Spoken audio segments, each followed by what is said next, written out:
Meu Deus, o que fez com o slide?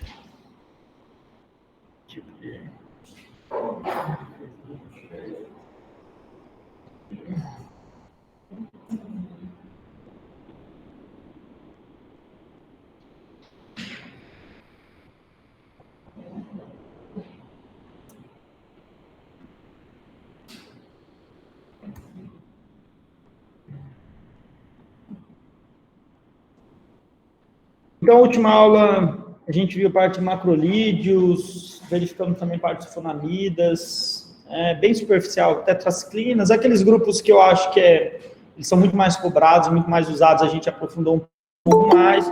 Aqueles grupos farmacológicos, só para vocês entenderem um pouco sobre, a gente falou um pouquinho menos, né? Hoje nós temos 5 grupos, 5, 6 grupos de antibióticos muito usados, né? Penicilinas, cefalosporinas, carbapenêmicos, aminoglicosídeos, macrolídeos, né? Esses grupos aí são extremamente utilizados, né? E quinolonas, né? Faltou o sexto aí. Então, esses grupos são muito usados, muito. Aí nós temos outros grupos que, esporadicamente, também são usados, né? Glicopeptídeo, que é uma reserva terapêutica mais de ambiente hospitalar. Então, assim, falar que é muito usado ou pouco usado, depende de onde você trabalha, né? Vamos dar exemplo. A Maria, ela trabalha lá numa UTI, e uma UTI, exemplo, do Semetron, que tem muito paciente muito comprometido. Para ela, isso aí vai ser muito comum. Trabalhar com carbapenema, para ela, é extremamente comum. Agora, quando a gente fala mais comum, a gente fala assim, cada 100 prescrições, independente do local, quais são os mais prescritos? É isso que a gente coloca como comum, né? Então, é óbvio que aí as penicilinas, cefalosporinas, macrolídeos, quinolonas, aminoglicosídeos, esses fármacos acabam sendo a grande proporção das prescrições, ok? Exemplo hoje, tetraciclina. Se pegar 100 prescrições de antibiótico, às vezes você não vai ver uma prescrição de tetraciclina. É a mesma coisa quando eu falei para vocês de anti-inflamatórios, e aí eu falei, gente, os coxibes hoje, a parte de reumatologia, né? O restante a gente não vê prescrição de coxibes, né? Mas a gente precisa estudar, precisa falar, porque é um medicamento que tem aí, a gente pode utilizar. Mas os ARNs, os demais ARNs são muito mais utilizados, tá? Então, dentro dos glicopeptídeos, eles vieram, a síntese e produção deles, a partir do momento que verificou-se que as penicilinas, elas foram perdendo eficácia, principalmente sobre os estafilococos, né, resistente à meticilina e oxacilina. Com o avanço dessa resistência, isso aconteceu de cara, alguns poucos anos após o uso desses medicamentos, verificou que existia-se a necessidade de ter uma nova classe.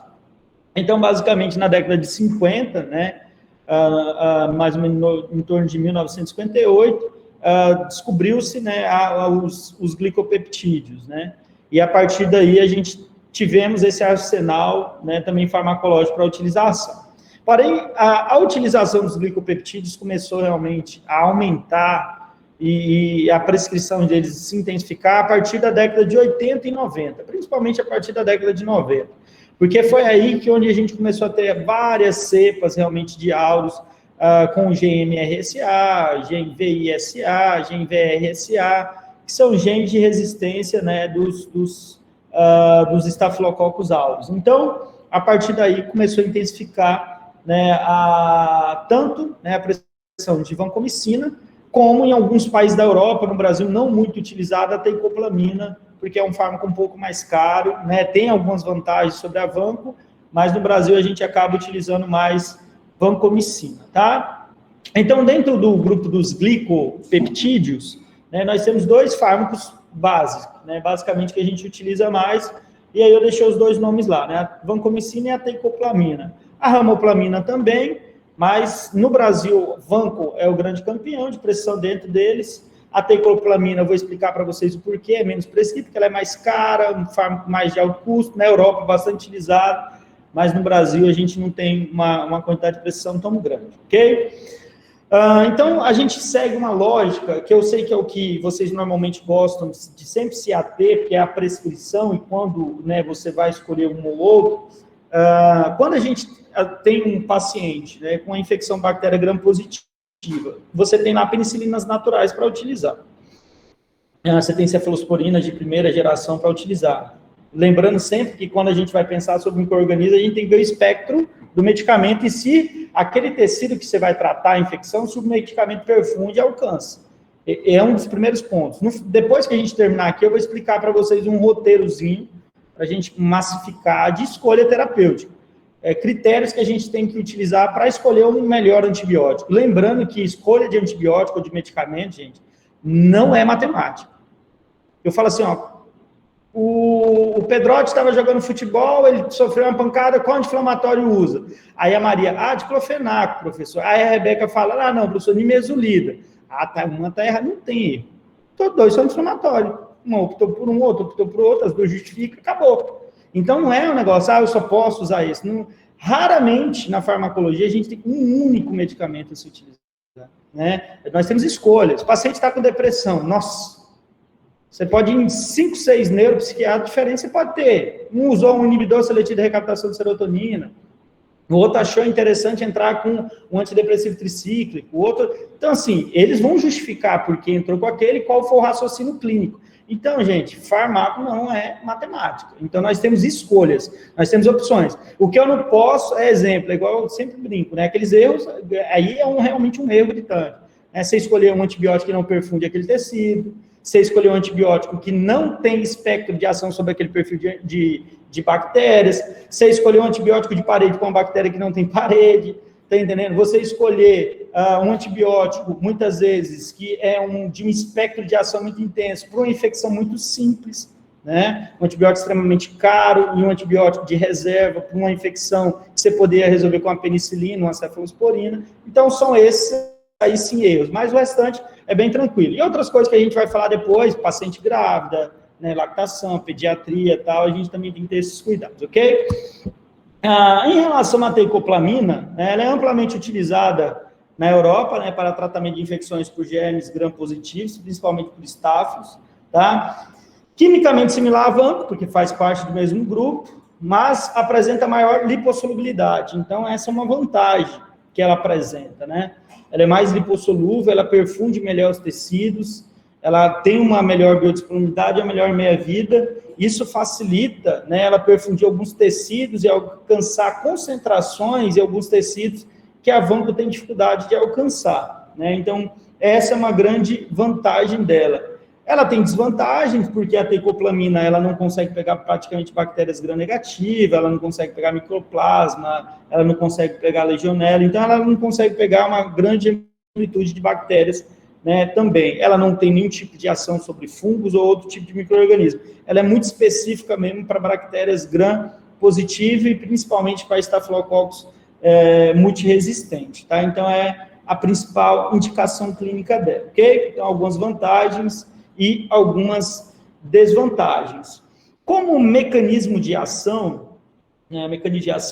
os glicopeptídeos, eles não têm um mecanismo de ação assim único, né, direto. Eles agem, né, sobre a parede bacteriana, eles têm uma ação sobre a parede bacteriana, porque eles inibem, principalmente ali a enzima PPB, que nós já falamos dela lá, que está relacionada à transpeptidação do peptídeo glicano, é a principal ação, mas ela tem algumas outras interferências, né, sobre algumas outras vias de transcrição de algumas outras proteínas importantes. Então, eles interferem sobre síntese proteica de algumas proteínas importantes, então é um mecanismo de ação um pouco mais amplo. Mas se a gente classificar, ela tem uma boa ação principalmente sobre a parede, né, o principal mecanismo, principal alvo de ação, tá? Então, igual está aí na imagem, né, são múltiplos, né, mecanismos de ação que ela acaba tendo, inibindo a síntese do peptídeo glicano, como eu coloquei, né, que faz parte ali, né, de toda a estrutura, né, e fazendo controle hidroeletrolítico da bactéria, né, e, consequentemente, inibe, né, a formação ali da parede, que é algo extremamente importante para todo o equilíbrio osmótico da bactéria. Tá? É o principal dos mecanismos que ela tem, ok? Em relação à resistência, esse é um grande problema. A resistência dos glicopeptídeos, né, começaram a apresentar há pouco tempo, né? Já existe genes de resistência à vancomicina, então esse é um problema. Então, quando a gente consegue já achar cepas de bactérias que possuem resistência à vanco, então isso é um grande problema, porque basicamente ela é uma grande alternativa terapêutica que a gente tem, né? Porque, exemplo, você tenta uma penicilina natural, não traz resultado. Aí você entra com a penicilina resistente a beta-lactamase, uma oxacilina meticilina, não tem resultado. Aí você vai com a cefalosporina, não traz resultado. Aí você, uma alternativa que é a Vanco, e aí você não consegue, aí a gente começa a fechar o cerco, né? E uma coisa que a gente precisa entender é que as infecções bacterianas, elas são um dado, né, assustador. Eu não estou com a revista aqui, mas eu vou mandar uma foto para a Maria, ela vai mandar para vocês, em relação ao Covid, né? A maioria dos pacientes que internaram em relação ao Covid, principalmente que ficaram em UTI, de em torno de 20%, 30%, né, até, dependendo do hospital, até 40% evoluíram para algum tipo de infecção bacteriana hospitalar. Olha para vocês verem, né? O problema que nós temos dentro dos hospitais em relação a infecções hospitalares, né, por bactérias multiresistentes. Então, por isso que o tema antibiótico, ele é um tema, assim, extremamente importante, que eu ainda tenho vontade, mais para frente, trabalhar com vocês, algo aqui para a gente apresentar para a faculdade sobre essa parte, principalmente hospitalar. Vamos ver se a gente consegue fazer no segundo semestre uma apresentação, para a gente voltar a falar um pouquinho de resistência. Qualquer coisa eu trago até algum infectologista, algum colega lá do hospital para falar sobre, porque é um tema muito importante, a gente tem que discutir.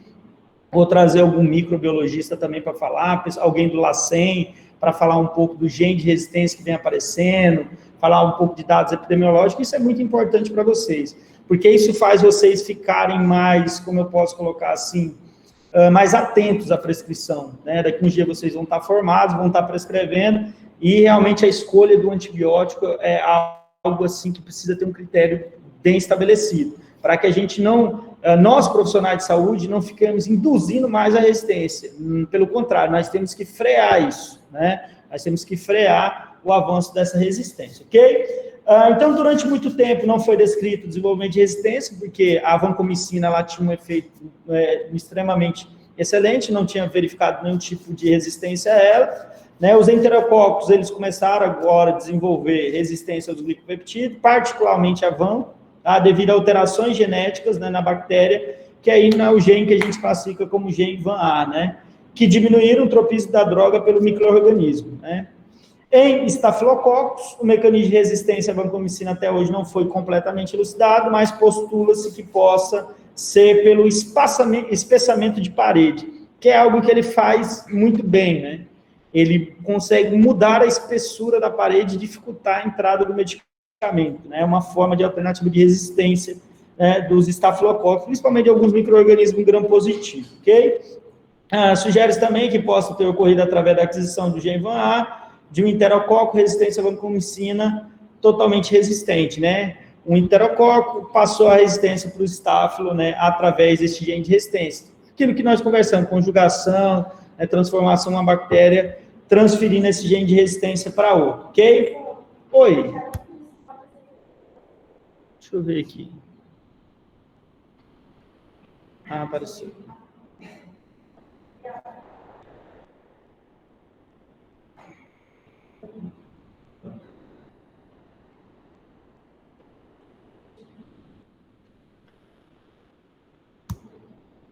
Aqui um pouco em relação à cinética, né? Ela é administrada como vancomicina por via intravenosa, né? Ela tem boa distribuição na maioria dos tecidos, porém a teicoplamina tem uma melhor distribuição e ela tem uma maior, porque ela é mais lipossolúvel. Isso aí é questão básica de cinética que nós estudamos lá no início, né?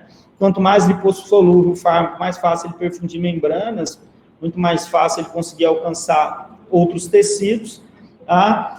A meia-vida com a função renal normal de 6 a 8 horas, né? Se o paciente, esse é um grande problema de vancomicina, tá, pessoal? Isso é um dado importantíssimo, importante, né? Paciente com problema renal, tá entendendo? A variação em relação à meia-vida dela muda muito. Ela necessita muito de uma função renal para que ela possa ser bem depurada, né? Então, assim, pacientes renais, nefropatas, precisa ser bem avaliada a dose para não causar uma toxicidade. Oi?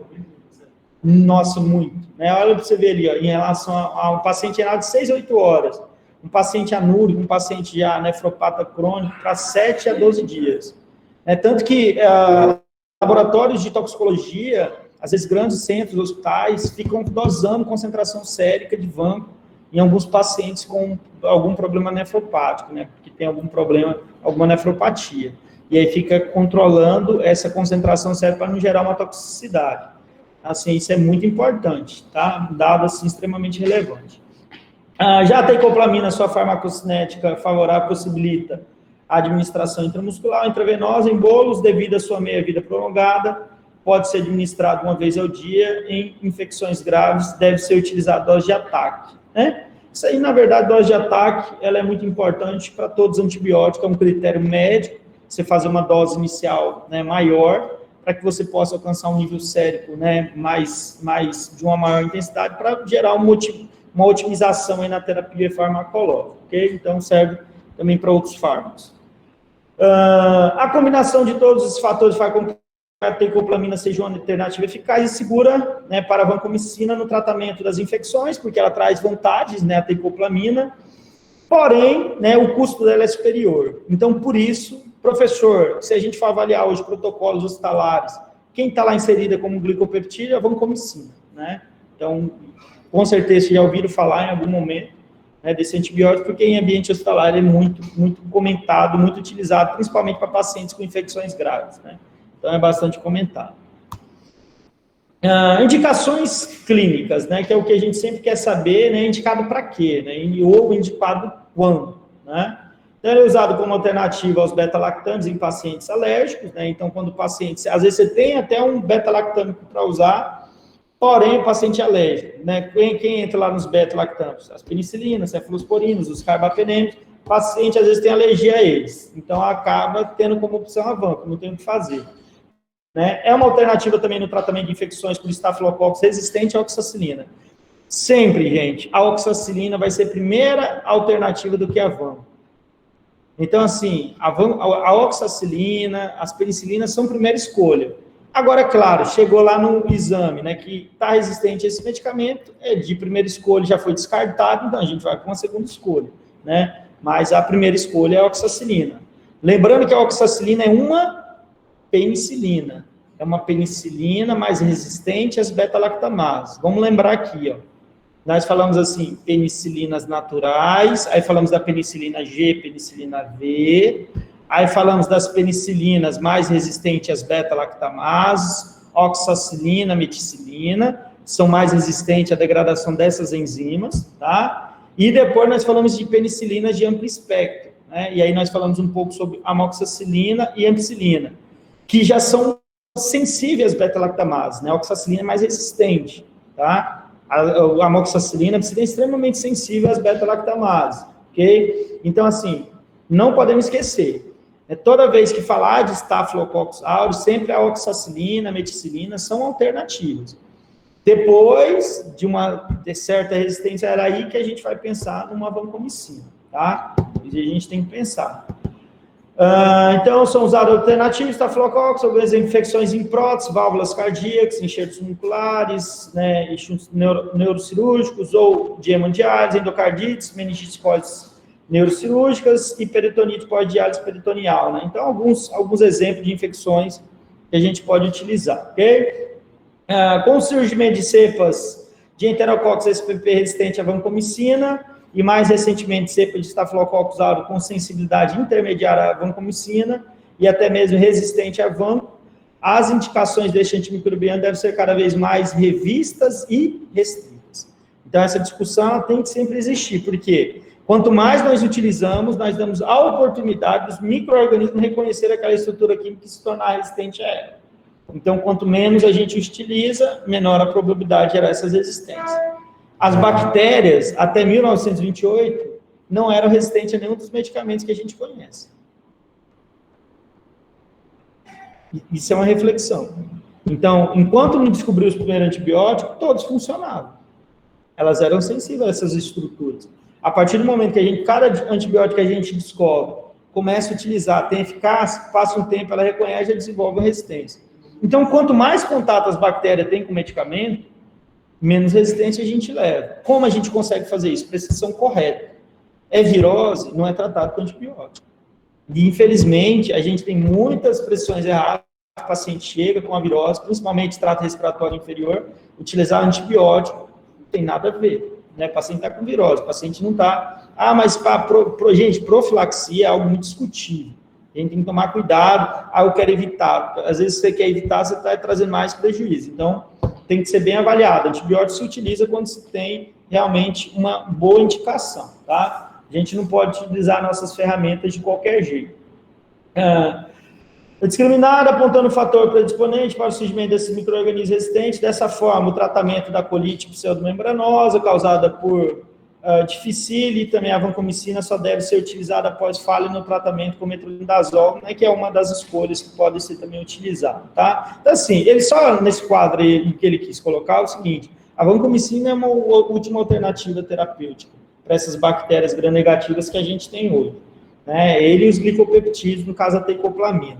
Então, a gente realmente tem que olhar que o antibiograma, realmente, os demais são resistentes. Para a partir daí, a gente partir para a próxima escolha, ok?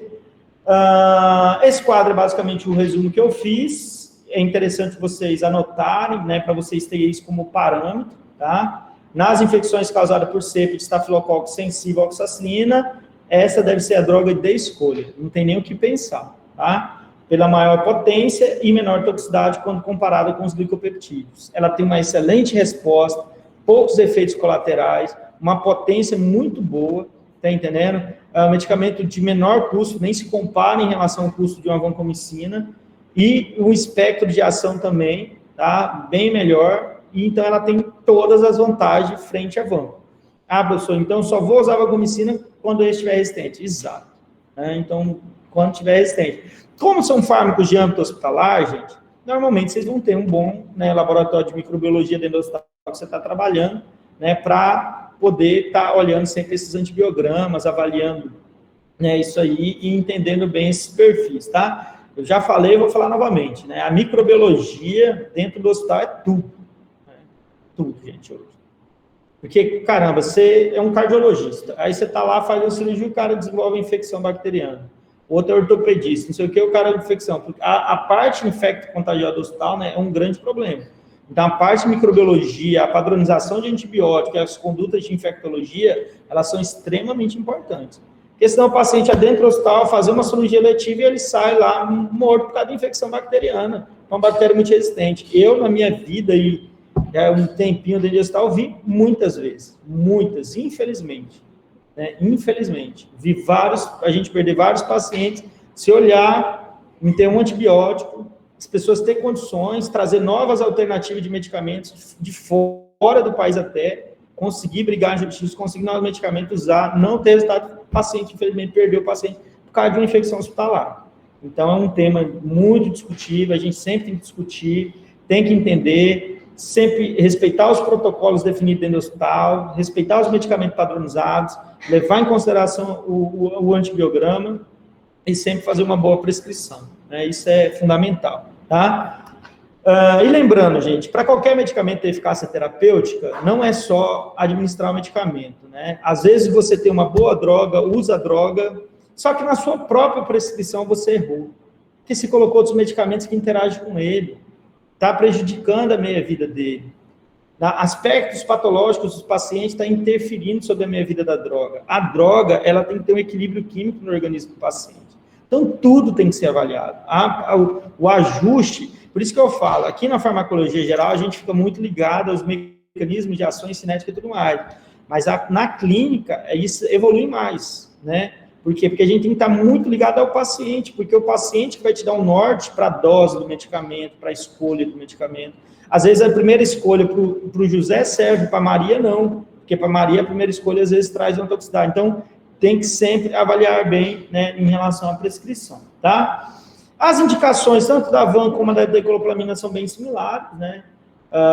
Então, elas são similares à vancomicina, pode ser usada em pacientes que apresentam reação alérgica grave a vanco, com a qual não apresenta reação alérgica cruzada. Em experiências clínicas abertas comparativas, a tecoplamina foi bem tolerada e raramente exigiu a interrupção do tratamento, né? Ela tem um grau de toxicidade menor, né? Até pela meia-vida dela também, ela tem um grau de toxicidade melhor. Perfunde melhor, tem um grau de toxicidade menor, porque a gente precisa de uma dose menor dela, porque ela é mais lipossolúvel. Uma droga, quando é extremamente lipossolúvel, baixas concentrações se distribui muito bem.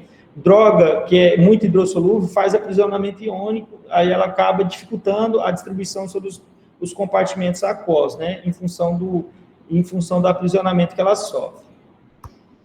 A tecoplamina não tem atividade contra bacilos gram-negativos, eu já tinha falado isso anteriormente, fungos, micobactérias, então ela é realmente utilizada para infecções por bactérias gram-positivas, né, e principalmente por Staphylo aureus, ok? Principalmente por Staphylo aureus, né, que a gente hoje é uma das bactérias gram-positivas mais que dá dor de cabeça no hospital. Quando a gente pega as gram-negativas, a gente tem um monte, né? Pseudomonas aeruginosa, Escherichia coli enteropatogênica, Klebsiella pneumonia, acineto, a gente tem um monte. Mas gram-positivas não são muitas assim, né? Mas o aureus é um deles, ok? Efeitos colaterais, né?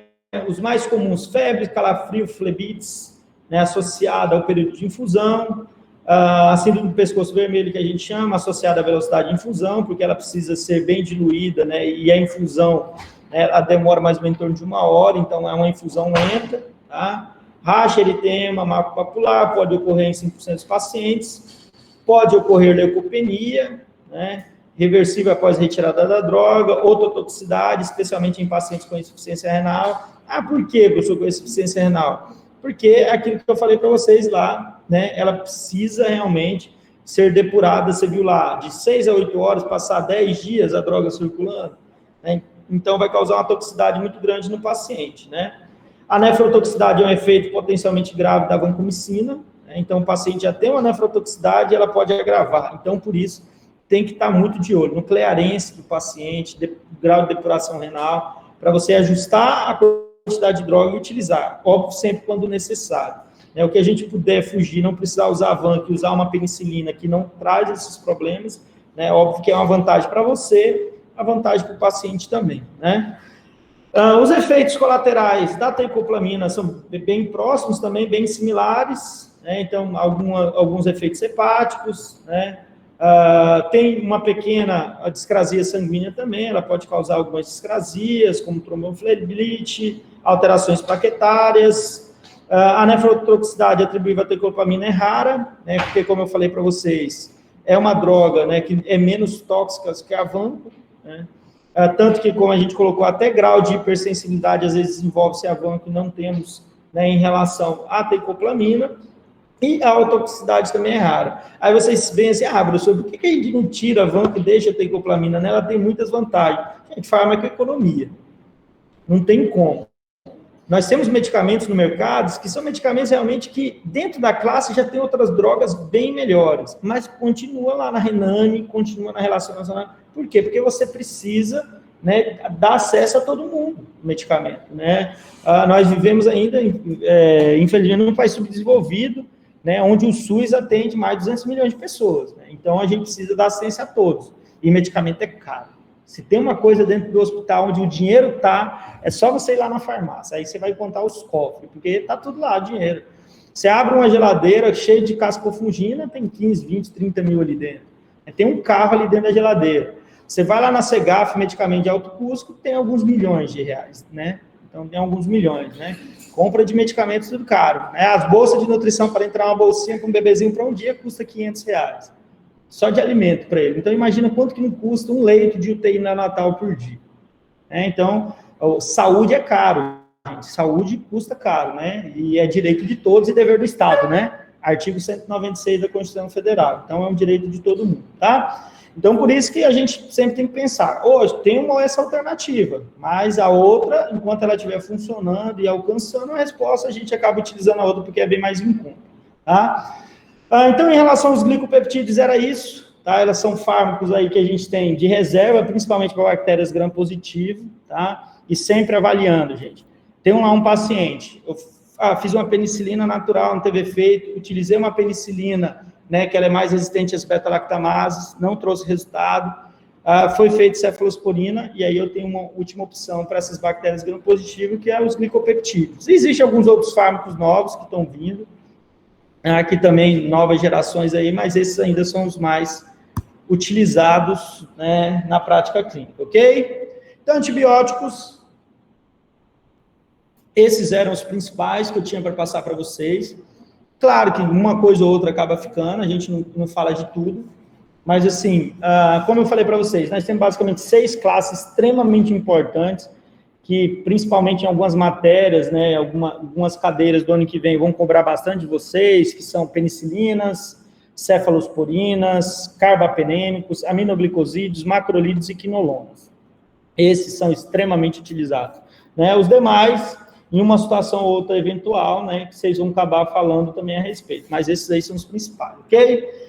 Então, nosso conteúdo, gente, da nossa N2 ficou em cima de anticoncepcionais, né, que foi um assunto que a gente não se aprofundou tanto, né, também os antifúngicos. Antibiótico a gente falou um pouquinho mais, né, algumas classes a gente aprofundou mais, outras menos, mas é um conteúdo um pouco maior, né, então se é um pouco maior acaba requerendo mais tempo para estudar também, tá? Em relação a anticoncepcionais, né, eu coloquei para vocês, principalmente em relação aos anticoncepcionais, né, orais, né, os derivados estrógeno e progestágeno, e falei um pouco também dos parenterais, tá?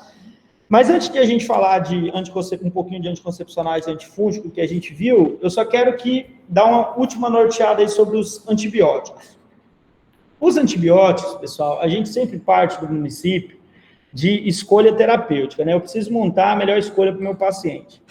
Então, o primeiro fator que vai levar eu prescrever um antibiótico é o meu paciente, meu próprio paciente, certo? Idade dele, entendendo?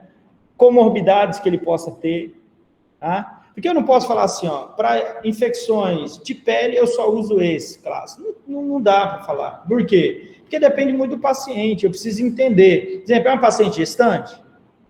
É um paciente de 1 mês de vida? É um senhor de 95 anos? É um paciente renal? Ele é patopata? Então, eu preciso de muitos dados para me poder escolher. Então, esse é o primeiro fator, eu preciso compreender o meu paciente. Segundo, eu tenho que saber qual é o foco da infecção. Então, onde é a infecção? O paciente está com uma bacteremia? O paciente está com uma sepse? Não, o paciente tem uma amigdalite? O paciente está com uma infecção, uma pneumonia? O paciente está com uma furunculose? O paciente está com infecção urinária? Né, uma infecção uretral? Né? Então, qual infecção? Aí eu tenho uma foco. É uma infecção de orofaringe. Então, beleza. Eu tenho lá o José, 30 anos, né?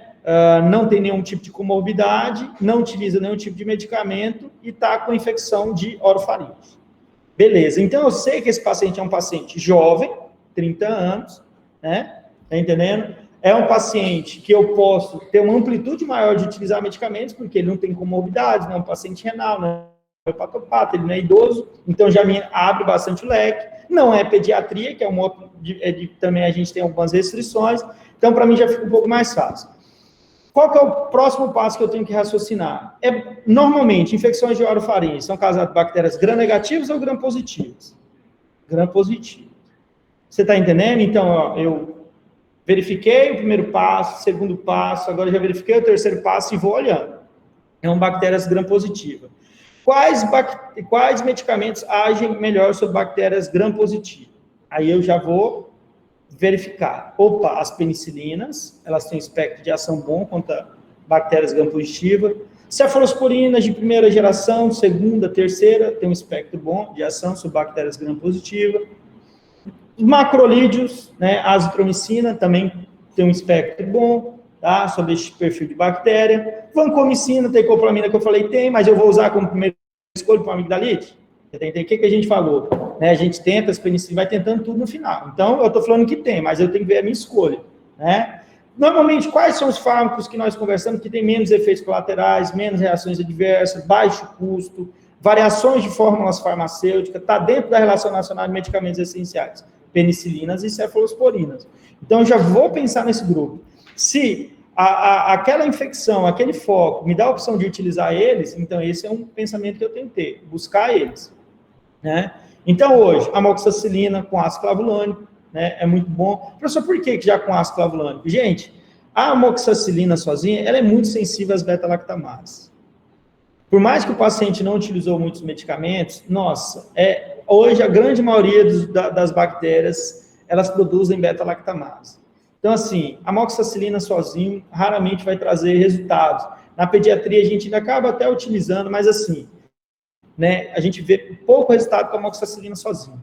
tanto que eu nem testo. Eu nem vejo o laboratório testando só a amoxicilina. Testa a amoxicilina mais ácido clavulânico. Já o inibidor de beta-lactamase. Então, para esse caso, né, é uma opção.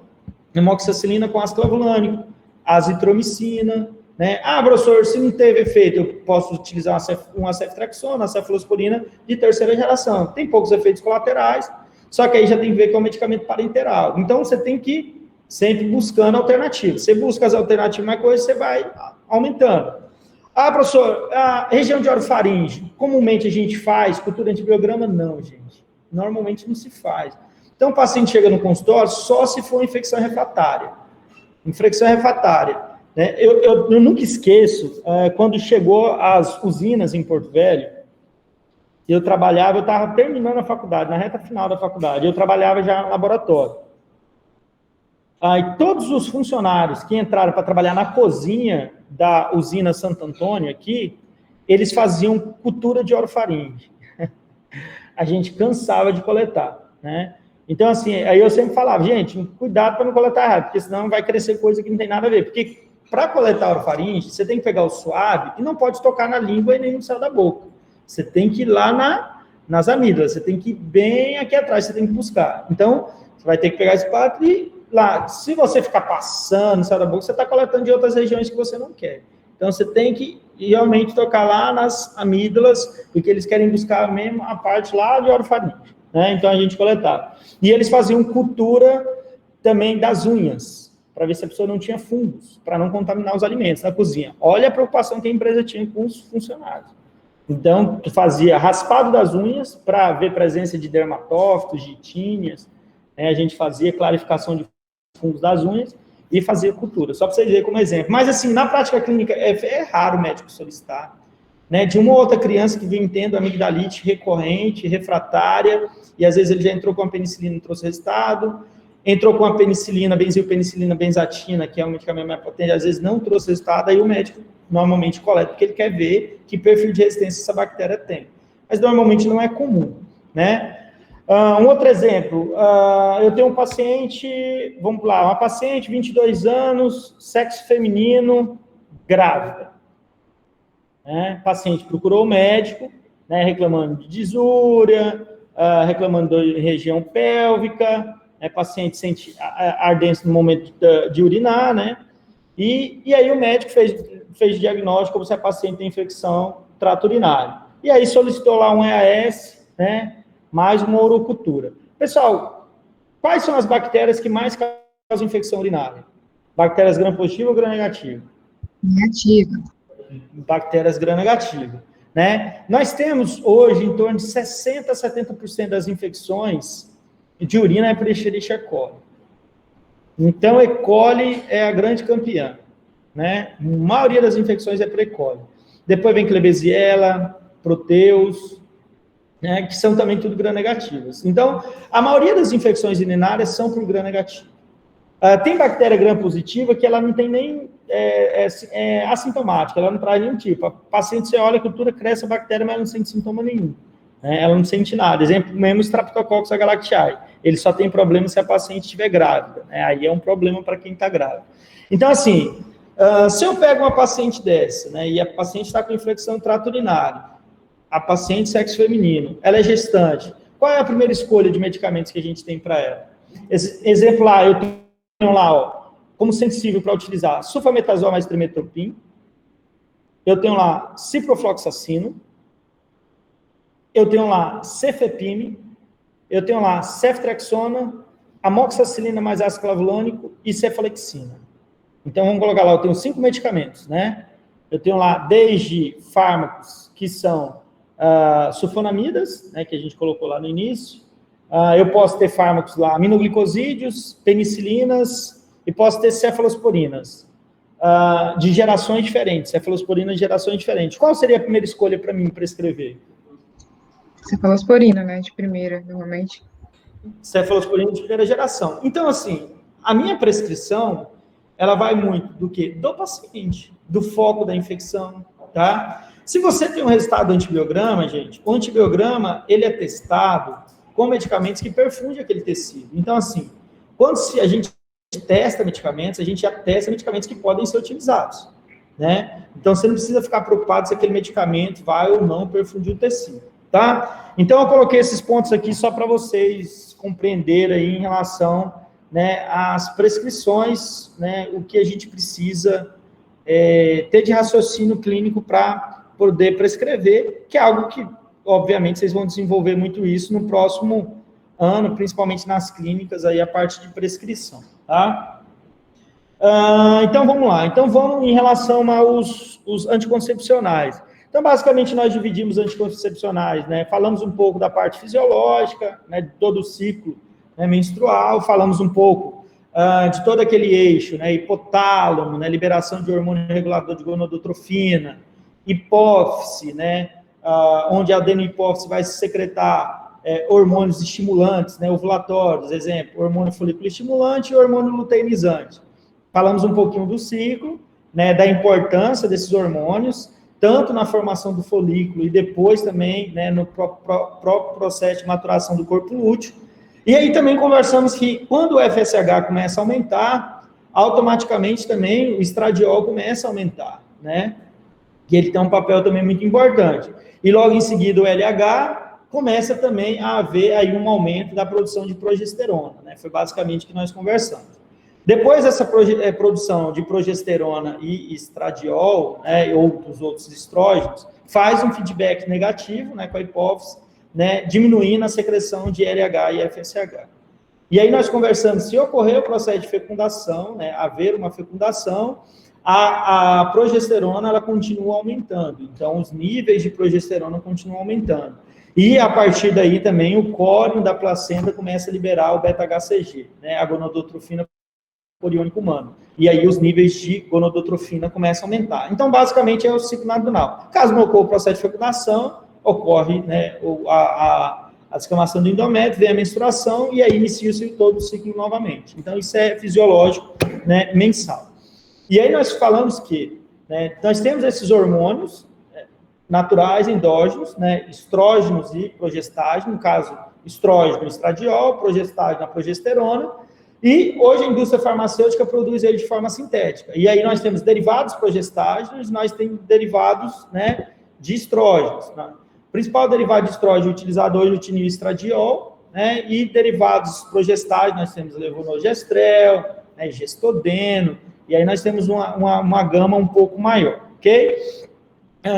Conversei para vocês também que dentro desses anticoncepcionais, nós temos anticoncepcionais, né, monofásicos, bifásicos e trifásicos, né, aqueles que vêm com concentrações, né, apenas uma concentração ali na cartela, 2 ou 3 concentrações distintas, né? Então, eles têm diferença ali de concentração em relação aos comprimidos ali presentes, tá? Conversei também que eles podem ser, né, combinados ou não combinados, que aí pode ser só um derivado progestágeno ou pode ser um derivado progestágeno mais um estrógeno. Um exemplo, a pílula pós-coito, ou a famosa pílula do dia seguinte, né, só uma pílula não combinada, né, é só um derivado progestágeno, é só levonorgestrel. Então, a pessoa utiliza só levonorgestrel. Os anticoncepcionais trimestrais parenterais é só um derivado progestágeno, né, é só a medroxprogesterona, então é só também um derivado progestágeno. E esses hormônios, né, eles possuem a capacidade de quê? De mimetizar realmente como se fosse ali uma gestação, né, porque você está administrando uma dose de progesterona e de estrógeno, né? E você, administrando uma dose de progestágeno de estrógeno, já faz um feedback negativo, né? A quantidade de FSH e LH produzida você já declina no paciente, porque se você está aumentando a quantidade desses hormônios, tá? Você vai interferir na própria viscosidade do muco cervical também, dificultando a penetração do espermatozoide, e também vai dificultar bastante todo o processo de maturação do endométrio em relação ao processo de nidação, né? Então, né, vai acontecer todos esses fatores, né, e eles vão interferir aí sobre uma possível gestação, ok? Sobre os anticoncepcionais, eu coloquei para vocês de efeitos colaterais. O que é mais comentado é o aumento da probabilidade de gerar uma trombose no paciente, né? Principalmente os orais, eles têm mais essa probabilidade. E em relação a interações com outros medicamentos, principalmente com antibióticos de amplo espectro, e principalmente a rifampicina, porque a rifampicina ela tem uma interação muito grande com o anticoncepcional, declina demais a sua meia-vida, né, e aí pode gerar aí uma gestação, né, não programada da paciente. Então, tem que sempre relatar à paciente que ela vai precisar ter, né, uma outra forma anticoncepcional que não seja o hormônio, né. Normalmente vai indicar o preservativo para paciente, ok? Não são todos antibióticos que interferem, mas para paciente a gente sempre tem que ter um cuidado com todos, né, para a gente não correr o risco. Porque a literatura, normalmente, ou ela traz antibióticos de amplo espectro, ou ela cita muito a rifampicina. É isso que vocês vão achar na maioria dos artigos ou nas literaturas. Falando dos antibióticos de amplo espectro, ou falando especificamente da rifampicina, que é o pior, né, que traz maiores problemas, ok?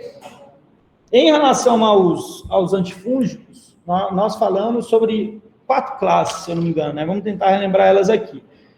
Primeiro, nós comentamos um pouco que as principais infecções fúngicas são causadas por alguns dermatófitos, né? As famosas micoses, né, que nós classificamos. Então, as principais infecções fúngicas tratadas são infecções de pele, porém, não são só essas infecções de pele, couro cabeludo, ou as onicomicoses, infecções de unha, que vocês vão receber nos consultórios ou vão tratar. Nós temos infecções fúngicas mais graves, causadas por histoplasma, aspergilos, né? Alguns outros fungos que causam infecções mais graves e têm uma taxa de mortalidade, né, bem maior em relação a essas infecções mais comuns que a gente conhece, ok? Dentro das classes de antifúngicos, né, nós colocamos primeiro os poliênicos, né, que foi o que nós conversamos. Hoje nós temos na clínica 2 poliênicos bastante utilizados, que nós discutimos. Um são a nistatina. Sim, senhora. Nós temos, dentro dos poliênicos, a nistatina e a anfotericina B, ok? Nistatina e anfotericina B. Os dois, com o mecanismo de ação, são praticamente similares, né? O mecanismo de ação deles, eles são fármacos que têm uma característica hidrofílica muito grande, são moléculas grandes, a gente até chama eles de macrolíticos, tá? Eles se ancoram no ergosterol presente na membrana da célula fúngica. Então, ele vai se ancorar na membrana da célula fúngica e vai formar um poro na membrana. Né? Um poro hidrossolúvel, né? Um polo hidrofílico, perdão, ok? Um polo hidrofílico. Professor, o que vai acontecer nesse polo hidrofílico? Vai haver uma perca muito grande, principalmente de potássio, de cálcio e de sódio. Né? A perca desses eletrólitos vai levar a um desequilíbrio, né, todo hidroeletrolítico ali na célula fúngica. Né? Isso que vai levar à morte dela. Por quê? Porque os poliênicos têm uma ação fungicida, ok? Então, esse é um mecanismo de ação. Os medicamentos possuem a capacidade de formar um poro hidrofílico na membrana da célula fúngica, ao se ligar ao ergosterol presente na membrana. Esse é o mecanismo de ação. Eles são fármacos extremamente hidrossolúveis, como eu falei para vocês, então a utilização deles por via oral, né, perde, né, como eu posso colocar assim, a alternativa de se usá-los por via oral para ação sistêmica. Então, quando vocês veem a administração de algum poliênico por via oral, é para uso tópicos, né? Você vai ter uma ação ali na superfície, superficial. Você não vai ter uma absorção sistêmica administrando ele por via oral. Exemplo, você tem um paciente, ele está com a afecção oral, ou região de orofaringe, ou no esôfago, por algum fungo, exemplo, cândida, tá? E aí você vai administrar uma solução de nistatina oral. Beleza, vai ter ação ali superficial onde está a infecção pelo fungo, mas não vai absorver, cair na corrente sanguínea, ter um pico sérico, nada disso, ok? Então, esse é um primeiro ponto, tá? Já a anfotericina B, a gente consegue ter ela para uma administração sistêmica. Por quê? Porque a gente consegue formular, principalmente através de lipossomas, aí tecnologia farmacêutica, nós temos lipossomas de anfotericina B. E aí nós podemos administrar por via parenteral, consegue perfundir bem os tecidos, e aí consegue ter uma boa resposta. Então, você vai ter uma boa disponibilidade, e aí você vai conseguir, né, ter uma boa ação aí em vários tecidos do nosso corpo, tá? Por você melhorar a característica em relação de uma tecnologia farmacêutica agregada. A estrutura química do medicamento continua sendo hidrossolúvel, mas ela está envolvida a um lipossoma. Então, ela está envolvida, né, através de tecnologia farmacêutica, ali no lipossoma, que vai ajudar bastante no processo de perfusão do medicamento, tá? Eles são classificados como antifúngicos de espectro, né, intermediário, tá? Principalmente utilizado para tratamento, principalmente de candidíase, ok? Depois nós falamos dos poliêmicos, nós conversamos sobre a griselfuvina, se eu não me engano. Tentem aí, pessoal que anotou, estou tentando relembrar aqui dos slides lá. A griselfuvina, ela é um fármaco hoje não muito utilizado, ela tem uma boa perfusão, principalmente em tecidos, né, ricos em queratina, exemplo, unhas, couro cabeludo, né, a parte de pele, ela tem uma boa ação nesses tecidos. Ela é um fármaco que consegue interferir sobre a parte de mitose, divisão celular, tá? Tchau, tchau. Então, assim, ela consegue interferir sobre a parte de divisão celular, porque ela consegue interferir tanto sobre os microtúbulos ou também em relação à tubulina ali presente no citoesqueleto da célula, né? Então, ela vai interferir nesse fuso, né, vai prejudicar o fuso mitótico e, consequentemente, ela pode gerar algumas células nessa divisão multinucleadas, né, que vão perder totalmente a sua capacidade de replicação. Lembrando que nós estamos falando de fungos, a gente vai prejudicar que aquelas leveduras se tornem hifas e aí fiquem naquela parte que nós chamamos assim da replicação, né, divisão celular do fungo, que é a parte mais patogênica, porque as hifas, que elas começam a se ramificar e realmente ter invasões de tecidos e trazer a parte mais agressiva, né, em relação ao micro-organismo, ok?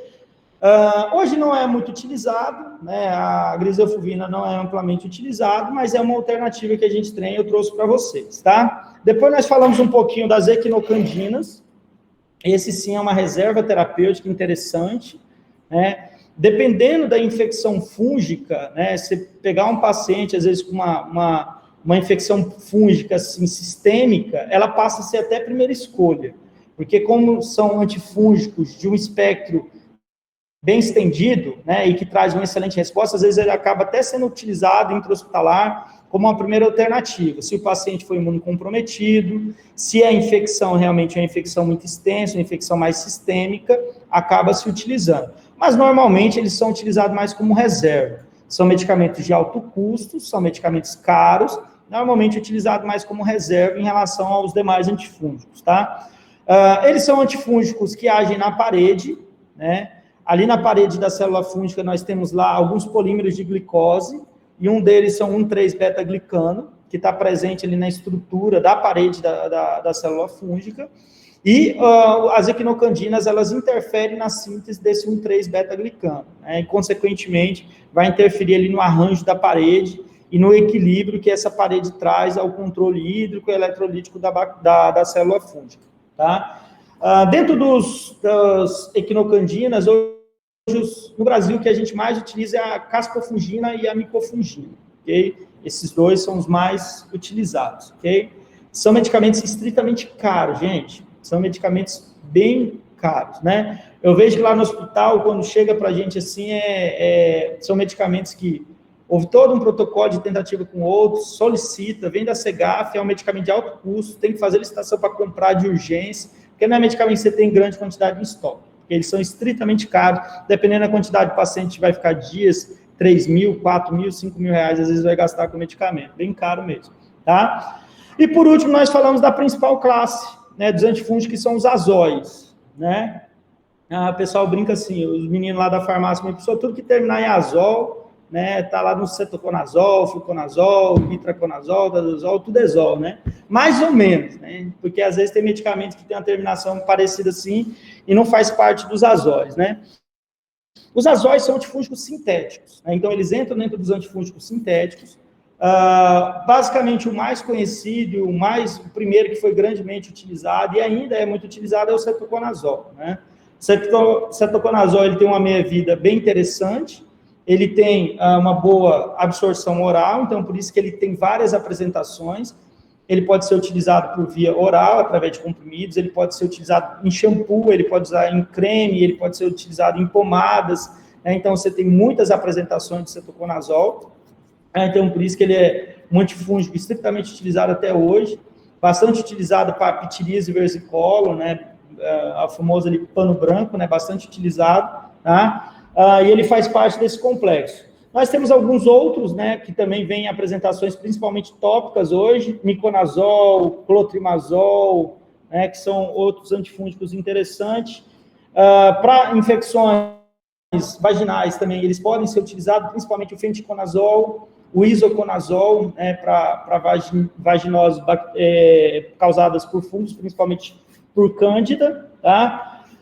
E dentre deles, nós temos um com a meia-vida muito excelente e bastante utilizado, principalmente para tratar infecções de onicomicose, infecção de unha, que é o fluconazol, né? Que eu também coloquei para vocês, né? Que é interessante vocês anotarem, porque, assim, na dermatologia ainda é bastante utilizado. O grande problema é que as onicomicoses são infecções muito difíceis de tratar, em razão da dificuldade que o medicamento tem para perfundir o tecido e gerar uma boa resposta, mas eles são bastante utilizados, né? A meia-vida do fluconazol é uma meia-vida extremamente longa, são medicamentos normalmente com espaçamento de tomadas de 5 dias, né? Então, medicamento que você usa um a cada 5 dias, um a cada semana. Então, um comprimido a cada 5 dias, um comprimido a cada semana. Por ser um medicamento extremamente barato, né?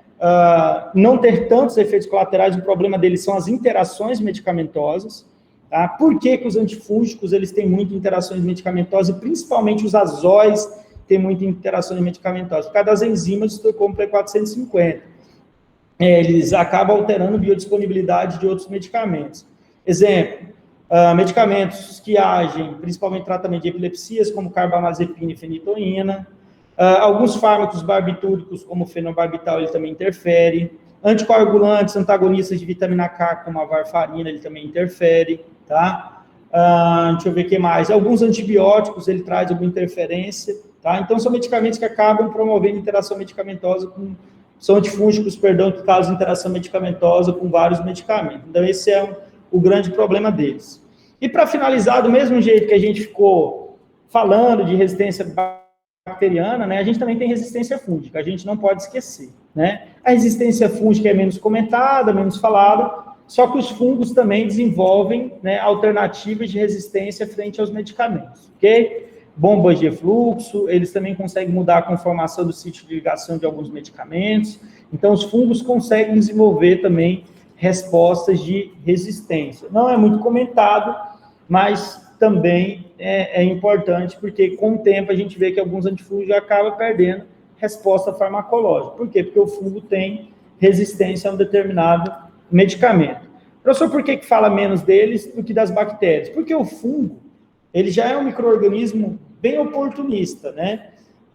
O crescimento dele depende de alguns fatores. Um ambiente adequado, que é normalmente um ambiente quente e úmido, né? Em relação também à imunidade do paciente, normalmente quando tem uma imunidade comprometida, tá? E o equilíbrio, né, daquele ambiente a qual ele está. Exemplo, se você tem lá uma paciente que o pH vaginal dela está bem adequado, a quantidade de lactobacilos que ela tem está bem adequado, né? Os hormônios, tudo bem adequado, a probabilidade de ela ter uma candidíase já é bem menor, né? Agora, uma paciente, exemplo, que a flora de lactobacilos dela tudo embora, pH vaginal totalmente descontrolado, né? A probabilidade de ter uma infecção ali. Então, ele precisa dessas aberturas para ele poder se proliferar. Então, as infecções fúngicas, elas normalmente são mais, né, como a gente coloca sempre, o fungo ele é mais oportunista, ele sempre precisa, a bactéria não, né? A bactéria ela tem uma porta de entrada, ela começa a se proliferar. Claro que as bactérias da microbiota normal, elas sempre impedem também o crescimento de outras bactérias, mas a bactéria consegue se replicar mais facilmente, ok? Então, essas são as classes que nós temos para a nossa N2, tá, gente? À medida que vocês tiverem alguma dúvida, eu vou estar à disposição aí durante a semana, né? A nossa prova é só na sexta-feira, né? Falta muito ainda. Então, quem estiver estudando no final de semana, quiser mandar alguma coisa, alguma pergunta, dúvida, alguma coisa, estou à disposição para tentar ajudar vocês aí. Se precisar de alguma coisa, antes da prova, uns 30 minutinhos para fazer alguma revisão, alguma coisa, a gente está à disposição também para ajudar, tá? E o pessoal que está em casa, se tiver alguma pergunta, dúvida, gente, estou aqui. Chorem. Gostei da ideia de fazer a revisão antes da prova. Eu vou mandar então, hein, a pergunta. Mande, Tarek, arrocha. Fechou, pessoal? Tranquilo? Fechou. Obrigadão, viu? Beleza? Gente, Obrigada, prof. beijo para vocês, boa semana de prova, estudem bastante. Valeu, professor.